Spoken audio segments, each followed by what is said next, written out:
Does a deep state exist within the United States? The answer is certainly yes. The problem we have here, though, is that we need to define what the deep state means. So when you say deep state or shadow government, you automatically think of a secret society of people sitting around a table and discussing how they're going to rule the world and conquer everybody and subjugate the entire human race into slavery to serve their purposes. That's a very poor definition of the deep state. The deep state is much more subtle than that. I like to think of it as a web, a large web, and think not of it as a spider web, think of it as a nodal web, such that there are thousands, if not millions of nodes that are all connected to each other. In the United States, the very center of that web is going to be the presidency, the zenith of power within the current system that we have. From the center of that web, it juts out peripherally to infinity, basically. So immediately around that center node of the presidency, you can think of positions of power, like the director of the National Security Agency. You can think of the director of Homeland Security. You can think of the director of the FBI, the CIA director. You can think of foreign ministers, anybody that goes around the presidency. And then it just expands infinitely from there to positions that are much less consequential. Entertainment plays a big role in this system. People like actors, actresses, directors, screenwriters, comedians, authors, musicians, they all play part in this system as well. Politicians at all levels, senators, congressmen, mayors, governors, even police chiefs, they're all involved. The financing industries, so whether that be small or large business owners, hedge fund managers, bankers, pretty much everybody can be involved in the deep state, whether they know it or not. If you really want to broaden the definition and extend it to the very limit of it, you can even think of someone like myself as being part of the deep state. Because I make videos on here and maybe a handful of people watch them, but I push a very particular point of view and I try to express my ideas to influence others and hopefully affect some change in society, however small that change may be. So each node in this deep web that is the deep state is trying to attain goals, whether that be wealth, whether that be fame, whether that just be increase in power. Some people are trying to move ever closer to the center of the web to maybe even take the presidency for themselves. At times, goals between different nodes will overlap, and so it may look like there is collusion. It may look like there is a controlled system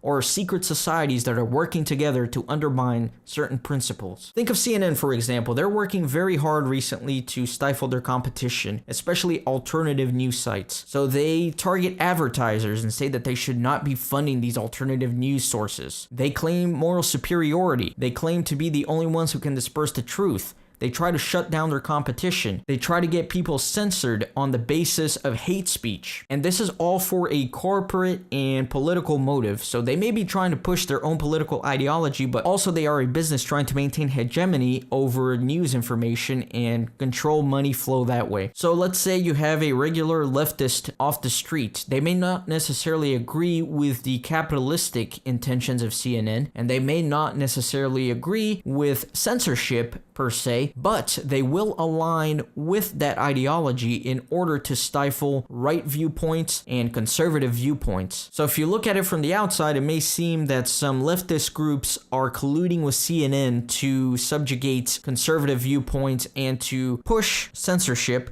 but that's not necessarily the case. It's only that their goals somewhat overlap. The reason why the deep state has become a topic of issue recently is because a lot of people think that the entire system is out to get Donald Trump. And that is true to some extent. The way you have to think about this is that Donald Trump is at the very center of the web. So anything and everything that he does has tremendous impact on everybody else who is on this web. And in general, people don't like change. Donald Trump has shown himself to be somebody who is not necessarily easy to control. He is somebody who is willing to speak his mind and push his own viewpoints regardless of everybody else that is involved in the system. So anything and everything that he does is going to greatly affect every other player in the web, probably in a negative fashion.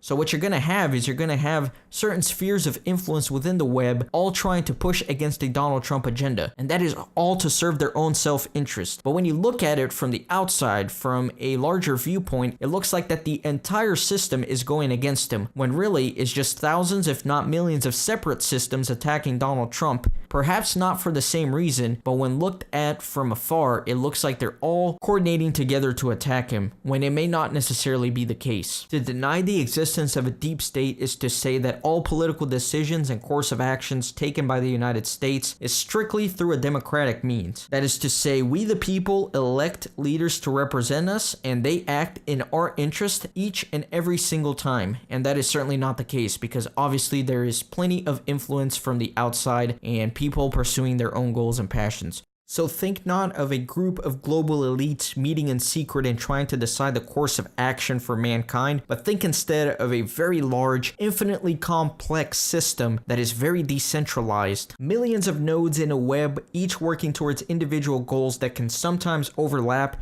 and lend themselves to form alliances. Alliances that may later betray each other, but alliances that ultimately need to be kept secret for the purpose of self-preservation. Think, for example, of a pharmaceutical company paying for millions of dollars for somebody's congressional campaign. In turn, that congressman then realizes that the war on drugs is a complete abomination and decides to speak out against it, to say how the legalization of marijuana and perhaps even other drugs may be a good thing for society, as opposed to pushing opioid pills on the entire population. That pharmaceutical company that made that campaign contribution may not take too likely to that, so what they can do instead is fund his opposition the next time there's an election race, or even more overtly inform the public that that congressman was paid off by the pharmaceutical company. That way, everybody is always doing dirty dealings and they're all connected to each other, such that if one person exposes the other, the whole web comes burning down. So the corruption is deep and it's ingrained in pretty much every participant of the web to some degree. Another great example of this is the Clinton Foundation. So many nodes of the deep state web have used the Clinton Foundation to advance their own goals. Whether they agree with the Clinton agenda or not, they saw an opportunity to advance their goals through that foundation